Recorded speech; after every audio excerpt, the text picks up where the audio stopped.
Okay, so I'm live here today, and today I want to talk about how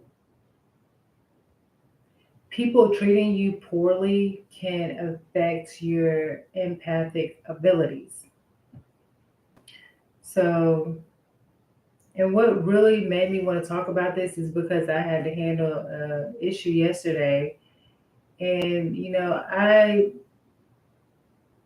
see myself as somebody who's pretty empathic and who's a pretty understanding type of person, and I can see things that the usual person can't see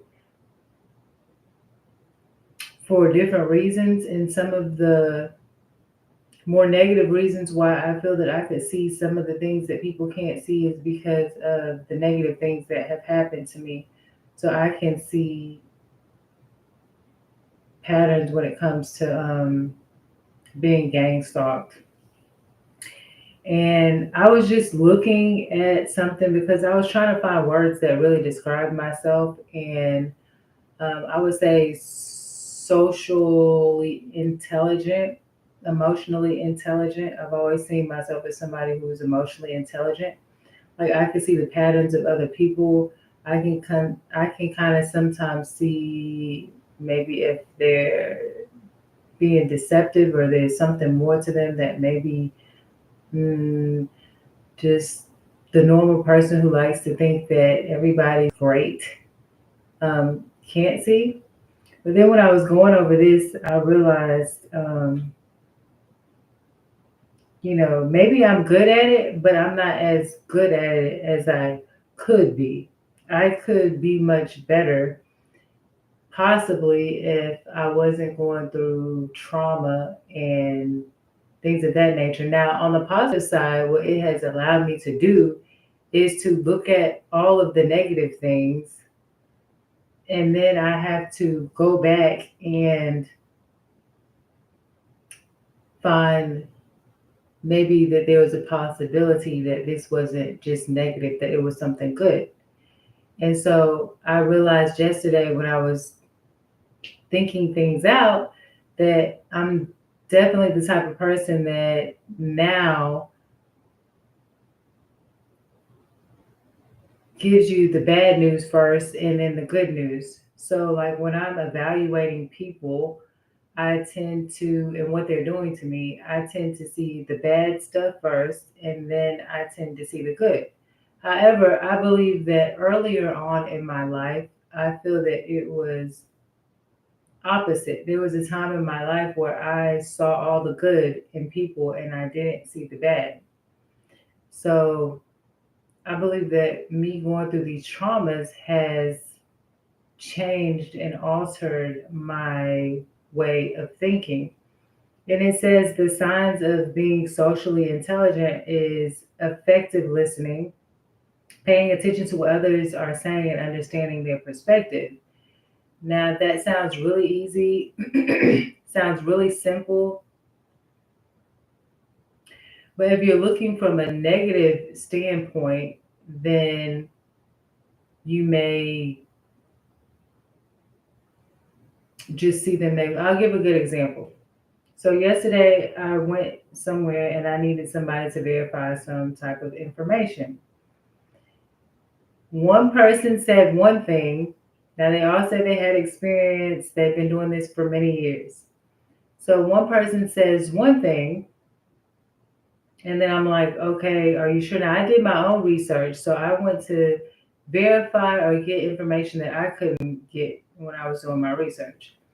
So, one of the ones we all agreed on.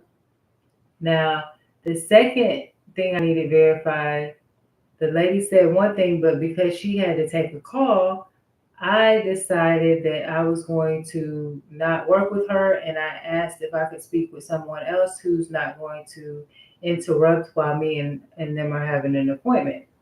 So then they gave me somebody else, and this person tried to verify something, and when they verified it, it came back as a specific name, and I went to verify that, and that's not what it was. So I'm thinking to myself, okay, she interrupted while we were at the appointment, and I couldn't find any information on what she was saying. She didn't show me. Now I go to him and I go to the place that he tells me, and they say there's no information on that. So I'm thinking in my head, wow, these people are really leading me into a very, you know, confusing place and situation. Like they're purposely trying to throw me off my path or whatnot. So then I had to sit back and think about it when I got home after I ranted on how I felt, how people were treating me and why they're doing this. That, you know what? Actually, there is and I literally cried because I felt like I was being so wronged by people that they're literally targeting me because of like this whole gang stalking things and the things that I actually know are happening to me. So now, when some people are actually helping me and are being innocent in what they're trying to do, I automatically, if there's an error, I see the fault in what they did and I see it as like a deliberate thing that they did to me.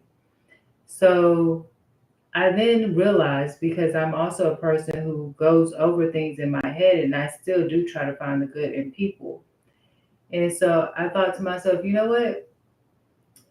When I looked up that same piece of information, it kept switching on me as well. Now, it was the technology that was the problem. And the reason why is because the work technology that they had shows one thing, and then the phone technology that everybody has showed something completely different. Across the board, when I went to the two places where the work people had this technology, they had the same answer.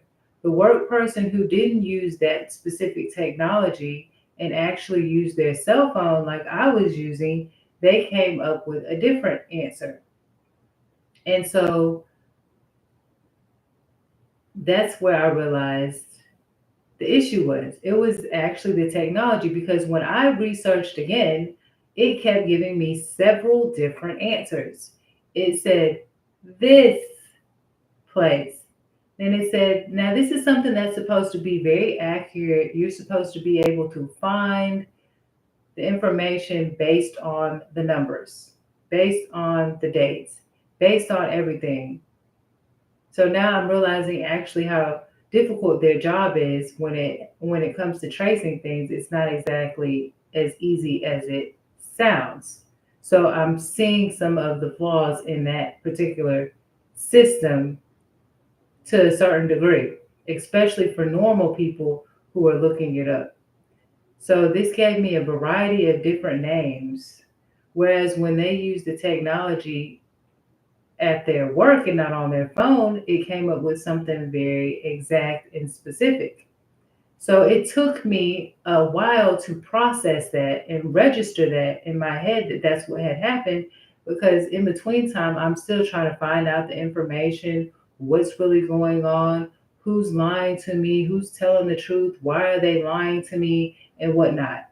So to me, this is why I'm saying this trauma where you've been abused and people have purposely steered you wrong has a type of, if this is the right word, stigma on you, where you're now programmed to believe that first people are trying to do you wrong. And there are instances in where that's happening, but the more that this happens, that people are doing you wrong and gang stalking you and after you at work and this and that, the more conditioned you become to feeling that somebody is purposely trying to do something to you.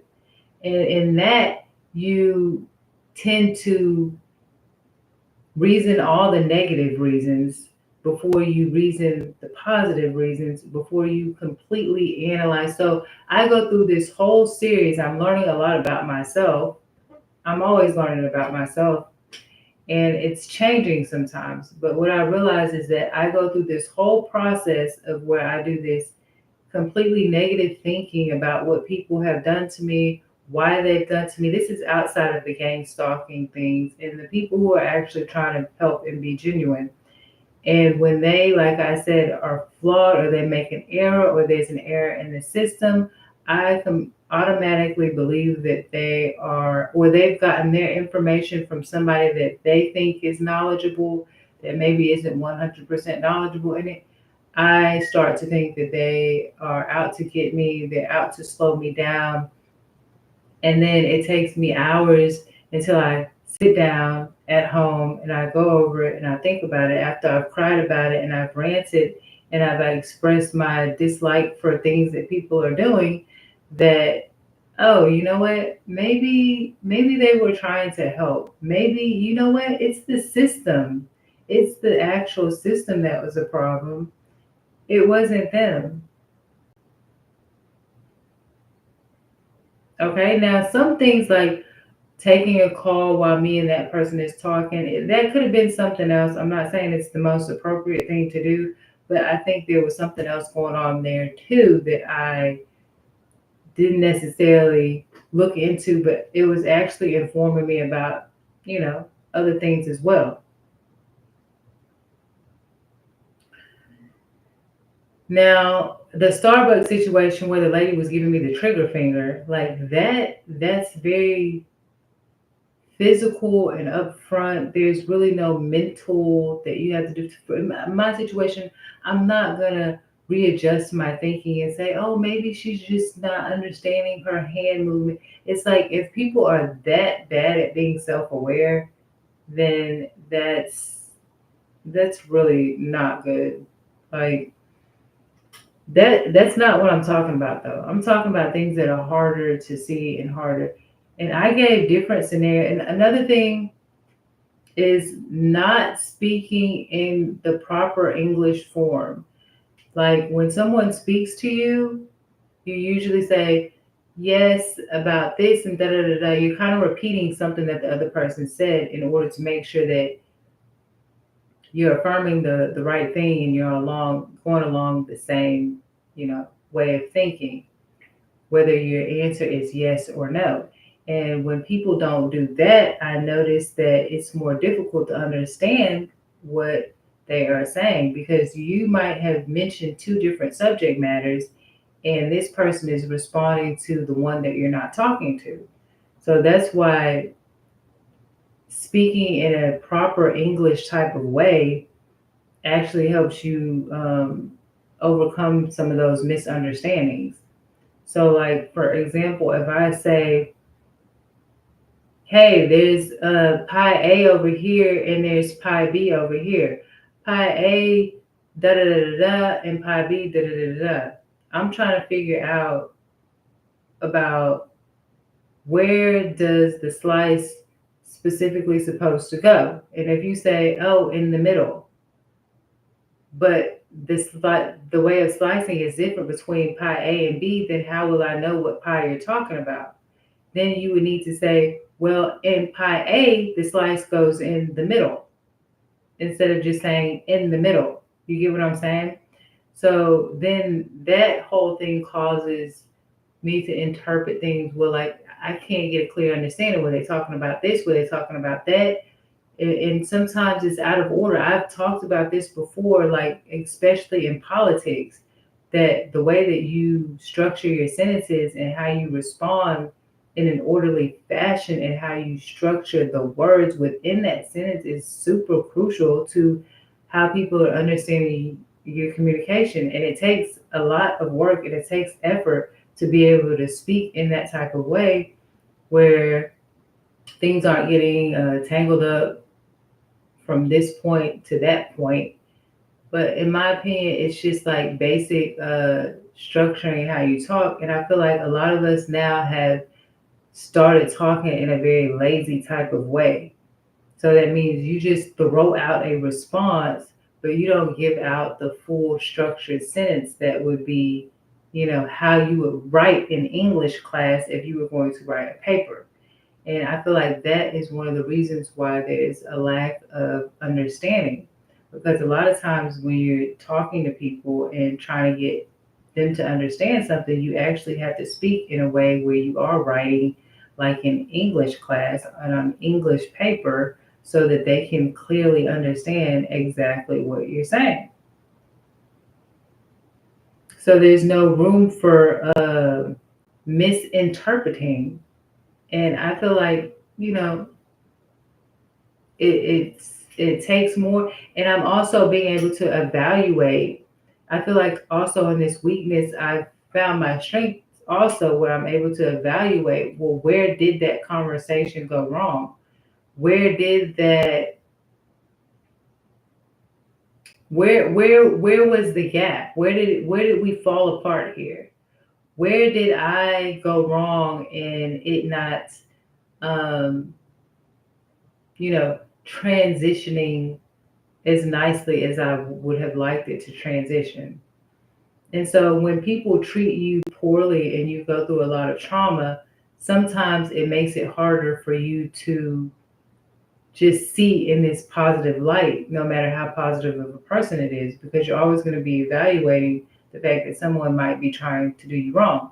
And then we have these other things that we're doing outside of that, where we're kind of chopping our English up and um, not structuring it in, like I said, the type of way that you would talk if you were writing it on an English paper, which is a professional way of talking and good.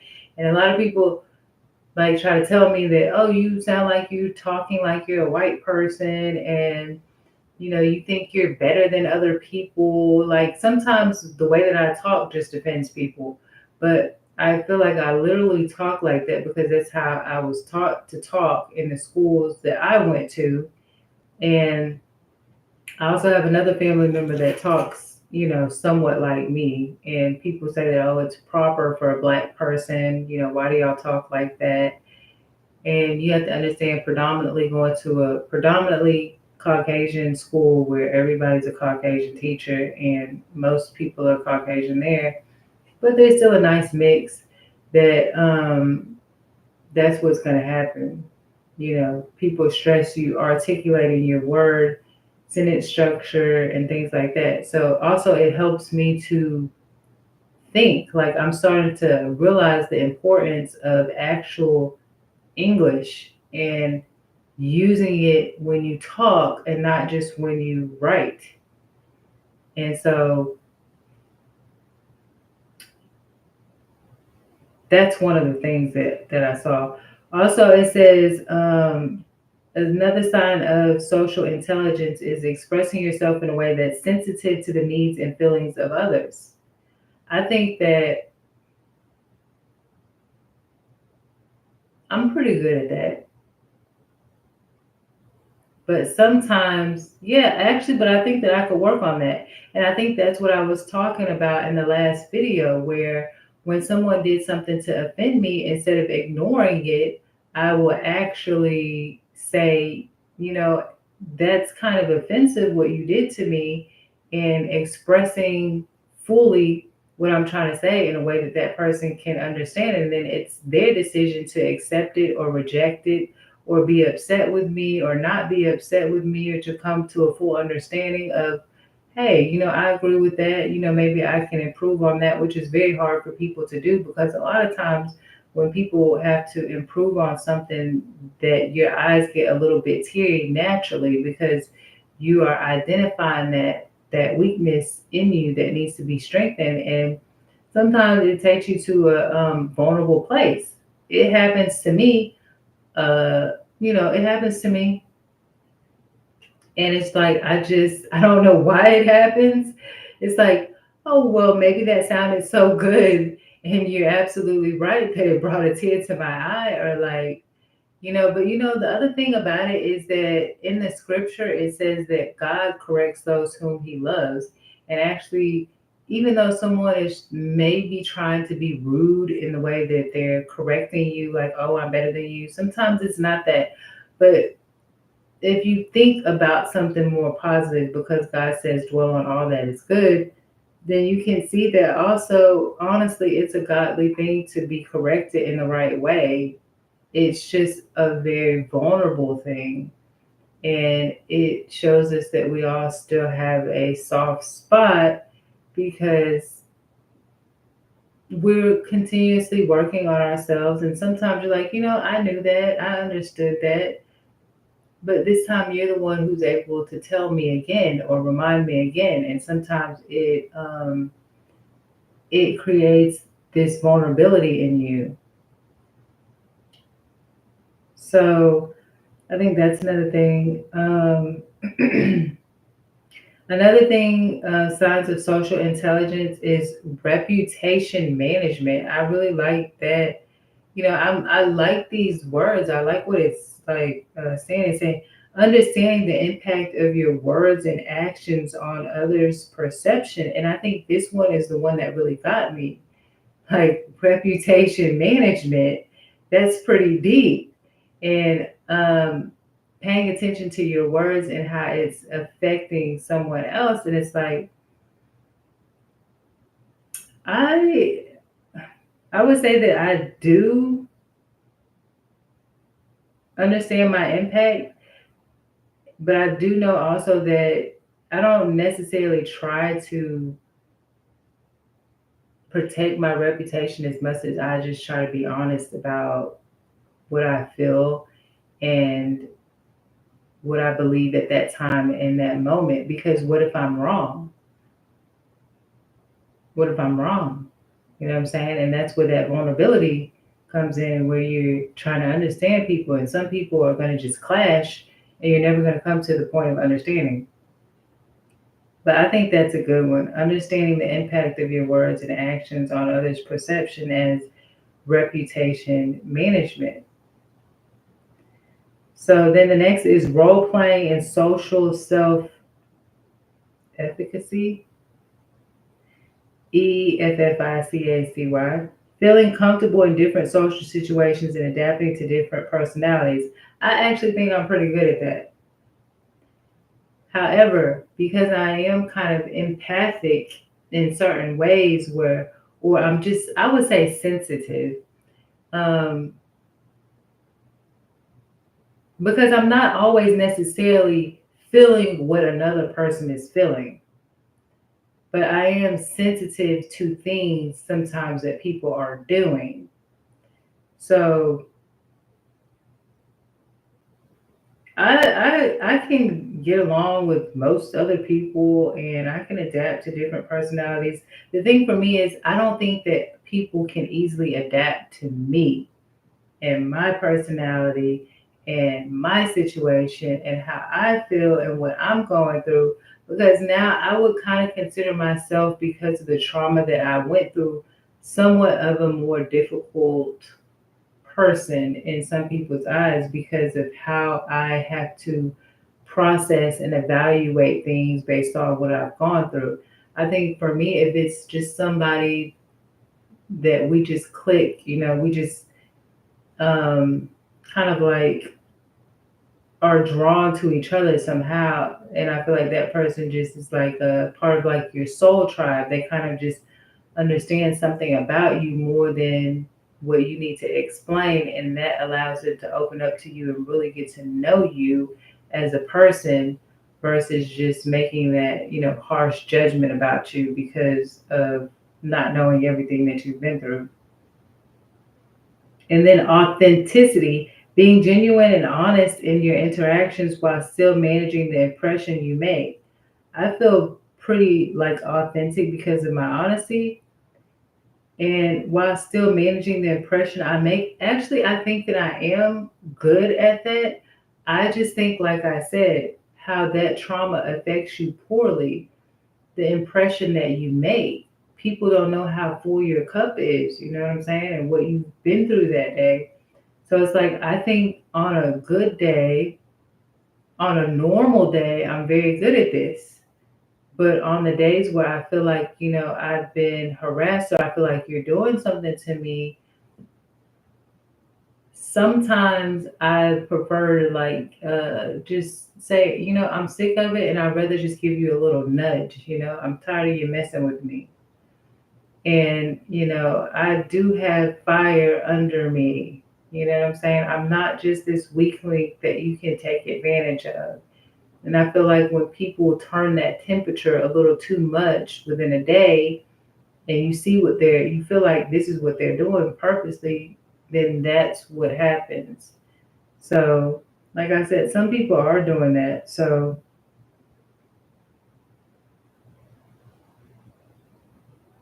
and I think these are so important because it's like the importance of social intellect intelligence is improved relationships, effective communication, conflict resolution, leadership and influence, personal and professional success. So it's like I feel like I can be really good at all of these. I just feel like some of that trauma, and this is, like I said, this is more thrown out there. It's not like I'm on the whiteboard, and it's not like I've put together a structured thing. This is kind of me just talking freely about it before I, make videos like that are more detailed. And if I ever did something like that, where it's more structured and well put together. So I think that's good. I think in my fullest self, like I'm all these, I can be all these, but like I said, I feel like it's that trauma. It's that trauma and that altering a person's mindset and having to automatically think something's wrong, thinking somebody's trying to poison you because people have, thinking that someone's trying to steer you wrong because people have. And some people, that was their absolute intention to poison you and to steer you wrong. And so now you have this, this is like how they talk to you in therapy. You have this barrier, um, this wall that you sometimes put up. And it's like, okay, well, is that a bad wall to put up sometimes? Or do people just have to understand that that's how it is sometimes? Is that okay? Is that normal? Do people need to have more understanding about what people might be going through? And I think I'm pretty good at doing that for other people. But because of what's been happening to me, it makes me feel like people can't do that same thing for me. And I also feel really bad when I go on this rant about how poorly I've been treated in some situations where I think people were truly just trying their best and didn't exactly have the answer. And then also taking those signs and realizing when somebody is saying, hey, I really can't give you the answer, but you're really pressuring me to try to help you, and I really want to help you. And that's where, when someone is saying, you know, oh, um, if you go to this source, if you call this number, I think a lot of people do that though, then they can really help you. But you'll still stand there and say, give all the reasons why you showed up there. You'll give all the reasons why you feel like they can help you. And so I think that puts people in a position where they feel like, well, I don't want to upset you by not trying to help you. So, really in their mind, I think they're saying, well, if I don't do this right, if I don't do this good, I hope that you don't take this wrong because I kind of tried to hint at you that I'm not an expert at this. Even though people say that, I've been doing this for a long time, I think they're talking more from a point of there's no reason for me to lose my job. I'm good at my job, even though I haven't experienced everything and I don't know the answers to everything. I still have adequate enough experience to hold my position. And that's not really what I'm talking about. I'm really just talking about this specific question, and I understand that. And I think that sometimes people need to push back in saying that, hey, I really want to help, but the best solution is the one that I gave you in the beginning. You should do this because I don't want to steer you wrong. And usually, when people will say that, I usually go for that. I feel like, you know what? Okay, I get it. I feel like that's 100%, um, authentic. and I can accept that. But if you let me push you into doing something that you really can't do and that you've never experienced and don't have the knowledge of, and you're the top, you might be the top person in the building, but you don't have that answer. You may need to call somebody else. Sometimes it's like that. That's why you have district managers and you have people, on the corporate end that may be able to handle those more sophisticated. Um, they may be able to handle those more sophisticated situations that are also rare situations that they don't, usually get that type of question. So it's not that you're not an expert and you don't have years of experience. It's just that this is a very unique question and a very unique situation. So I think when I level myself and I, center myself, that's what they call it, right? When I center myself, I express all these qualities very well. But in the heat of the moment, and I can get back to the right answer, but in the heat of the moment, it's like the numbers are flying across the screen. Like, let's say that this is a test. It's like 50, 40, 30, 70, 80, 90. You know what I'm saying? And so it's like, ding, 100. Okay. It goes through these series of grades until you finally get the 100. And it took you this process in order to see so much about yourself, about other people, about systems, about flaws, about errors. And it's like also being able to accept that that's life. And you just have to be considerate of yourself and you have to be considerate of other people. But I thought this was a good thing to actually acknowledge that this is what happens sometimes when you are treated poorly. And this is why it's bad to be in a bad environment. And it's bad to be in places where if you feel like you're really being treated poorly by groups of people or somebody, that it's important for you to protect yourself. And that's one thing I've been learning a lot too. But sometimes you can't really get out of a situation as quickly as you want to. So, but it is showing me how it's actually affecting me as a person, and it causes a delay in your thought process, possibly. But you're also still going through a series of things. So, if you recognize that, then you can become better at it. So, I'm just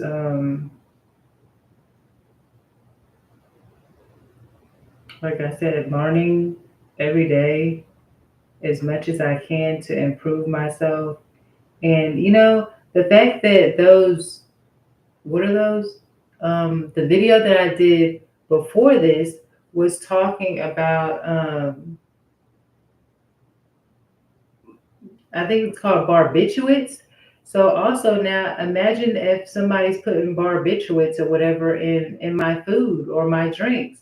That's also something that delays things. It delays your neurotransmitters. It delays your nervous system and your way of thinking. So I was waking up a lot of days feeling super exhausted. Just like, why am I so tired? I know I'm the type of person that can wake up and be happy to live and want to do things. But it's like, I feel so exhausted. So I don't know if maybe it's something that I'm consuming. Most of the things that I consume are, bottled and they're not left in the open. And I don't really go back to anything that's open. So I was just wondering, like, why am I so sleepy? And then like I said, when I looked at that test, I'm just like, well, I hope nobody's doing that. I know when I was poisoned that was in the food, but Because how did that get there? I don't do no drugs. I don't do no drugs. So how would that get into my system? And then when I looked at it, it sounded like it was saying something that can slow you down. And it also says that, they use it for antidepressants to help people sleep, but it also can be dangerous because if you overdose, then that's exactly what that is. It's overdosing. So I don't know what somebody was trying to put in, why they're trying to delay me and slow me down. And I've been talking about delay spells on a spiritual level, someone trying to do something. But now, when you're talking about an actual physical thing that someone could be using to actually delay you, that takes it to another level. That's not just spiritual now and oh, in your sleep here and there and this is real life people actually doing that. So now that's also something that's synchronizing, I guess that's what they say. So that's synchronizing. Now that's in the spiritual, something showing you a totally different picture about somebody trying to delay you.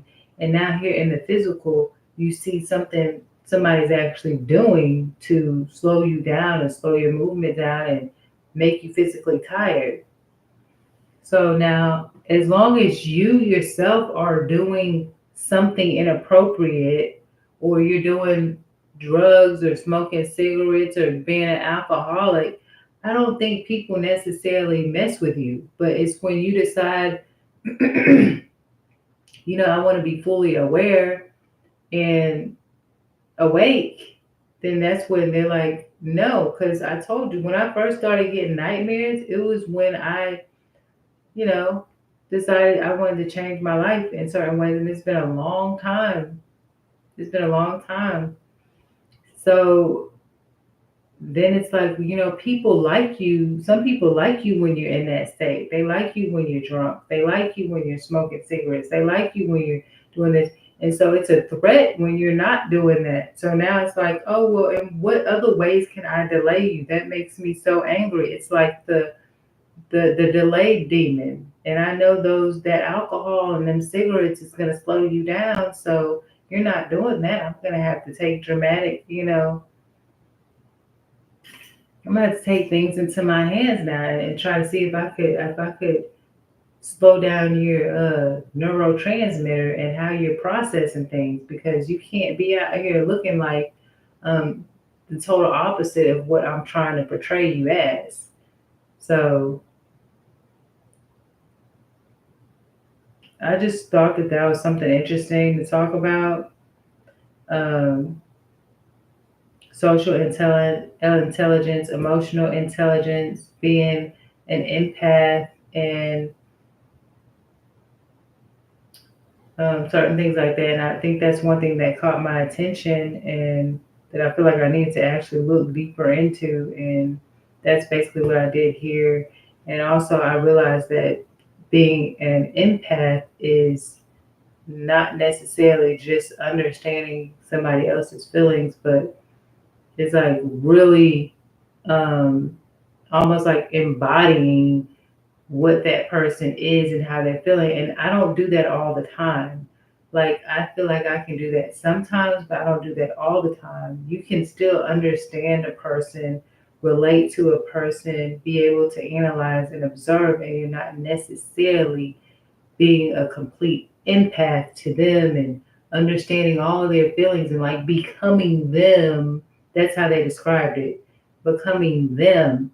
That's kind of like what investigators do when they're trying to relive, or actors, they're trying to relive somebody, or like somebody they want to dress like you, they want to look like you, they want to talk like you. Like they're saying like the empath is someone who really is embodying that. And I feel like I don't really do that a lot. Sometimes and most of the time when it happens, it's unwanted. It's not really something that I want to be able to do because you can take on people's pain, you can take on people's sadness, but you can also take on people's happiness as well. It's not something that I like to do. I kind of stand on the outside and just observe like what I see from like a sociological type or social type of perspective, like sociology.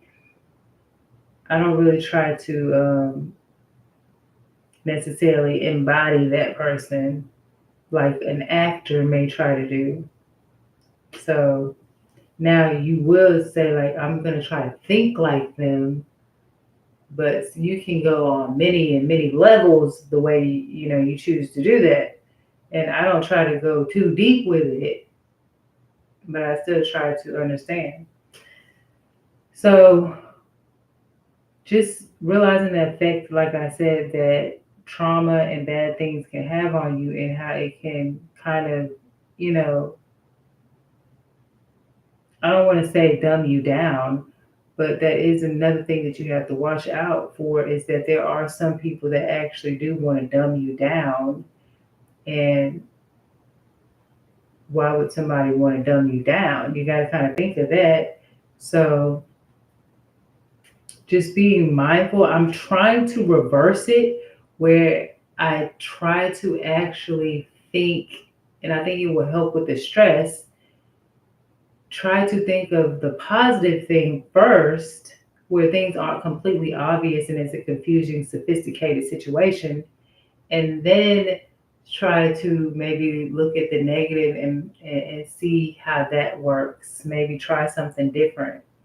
But I think I will always look at both and weigh the scales because isn't that what it's about? It's about weighing the scales. So I think that it's kind of because I am a sensitive person. I don't want to hurt other people's feelings when I'm weighing the scale. But because of how I've experienced life, sometimes it can shift way over here into the negative side of what I'm saying and how I'm thinking about you. And then if you give it some time, maybe throughout that day, and I've been able to recuperate and, settle down, that scale may go like this, or it may go like this. And so that's what I'm really, learning about myself and trying to see if there's a better way for me to do that without causing so much stress to me and other people. So, thanks for watching, and I hope that this kind of showed you something more about people and maybe your perception, not just mine.